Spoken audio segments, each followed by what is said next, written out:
Mango kesari bath ಹೇಗೆ ಮಾಡೋದು ಅಂತ ನೋಡೋಣ ಬನ್ನಿ. ಫಸ್ಟು ಒಂದು ಮಲ್ಲಿಕಾ ಮ್ಯಾಂಗೋ ತೊಗೊಂಡು ಅದನ್ನು ಪಲ್ಪನ್ನ ತೊಗೊಂಡು ಅದಕ್ಕೆ ಮಿಕ್ಸಿ ಜಾರಲ್ಲಿ ಹಾಕ್ಕೋಬೇಕು. ಈ ಚೆನ್ನಾಗಿ ಮಿಕ್ಸ್ ಮಾಡಿ ಒಂದು ಕಡೆ ಇಟ್ಕೋಬೇಕು. ನಂತರ ಸ್ವಲ್ಪ ಬಾಣಲಿಗೆ ತುಪ್ಪ ಹಾಕಿ ಅದಕ್ಕೆ ಗೋಡಂಬಿ ದ್ರಾಕ್ಷಿನ ಹಾಕಿ ಸ್ವಲ್ಪ ಕೆಂಪು ಬಣ್ಣ ಬರೋಂಗೆ ಫ್ರೈ ಮಾಡ್ಕೋಬೇಕು. ನಂತರ ಇದನ್ನು ತಗೊಂಡು ಒಂದು ತಟ್ಟೆಯಲ್ಲಿ ಒಂದು ಸೈಡಲ್ಲಿ ಇಟ್ಕೋಬೇಕು. ನೆಕ್ಸ್ಟ್ ಮತ್ತೆ ಇದಕ್ಕೆ ಸ್ವಲ್ಪ ಎಣ್ಣೆ ತುಪ್ಪ ಹಾಕಿ ಅದಕ್ಕೆ 1 ಕಪ್ನಷ್ಟು ರವೆ ಹಾಕಿ ಸ್ವಲ್ಪ ಕೆಂಪುಗೆ ಅದನ್ನು ಫ್ರೈ ಮಾಡ್ಕೋಬೇಕು.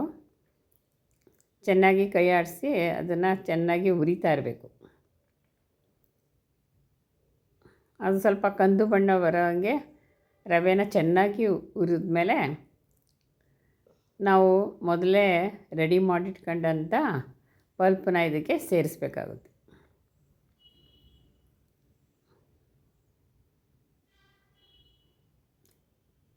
ಈಗ ಈ ಪಲ್ಪು ಮತ್ತು ರವೆನ ಚೆನ್ನಾಗಿ ಮಿಕ್ಸ್ ಮಾಡಬೇಕು. ಚೆನ್ನಾಗಿ ಮಿಕ್ಸ್ ಮಾಡಿ ಸ್ವಲ್ಪ ಹೊಂದ್ಕೊಂಡ್ಮೇಲೆ ಸ್ವಲ್ಪ ಮ್ಯಾಂಗೋದು ಮಿಕ್ಸಿನಲ್ಲಿರ್ತದಲ್ಲ ಆ ನೀರನ್ನು ಸೇರಿಸ್ಬಿಟ್ಟು ಚೆನ್ನಾಗಿ ಕೈ ಆಡಿಸಿದ್ರೆ ಆಗ ಅದು ಚೆನ್ನಾಗಿ ಹೊಂದ್ಕೊಳ್ಳುತ್ತೆ. ಹೊಂದ್ಕೊಳ್ಳೋವರೆಗೂ ಚೆನ್ನಾಗಿ ಎಣ್ಣೆ ತುಪ್ಪ ಚೆನ್ನಾಗಿ ಬಿಡುವಂಗೆ ಸ್ವಲ್ಪ ಚೆನ್ನಾಗಿ ಕೈ ಆಡಿಸ್ತಾ ಇರಬೇಕು.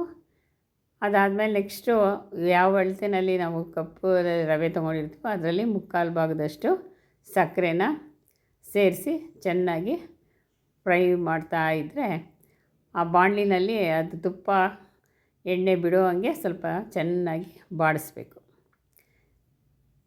ಚೆನ್ನಾಗಿ ಹೊಂದ್ಕೊಂಡ್ಮೇಲೆ ಅದು ಈಗ ನಾವು ಫ್ರೈ ಮಾಡ್ಕೊಂಡಿರೋಂಥ ಗೋಡಂಬಿ ದ್ರಾಕ್ಷಿನ ಇದಕ್ಕೆ ಸೇರಿಸೋದು. ಈಗ ಮ್ಯಾಂಗೋ ಕೇಸರಿಬಾತು ರೆಡಿಯಾಗಿದೆ.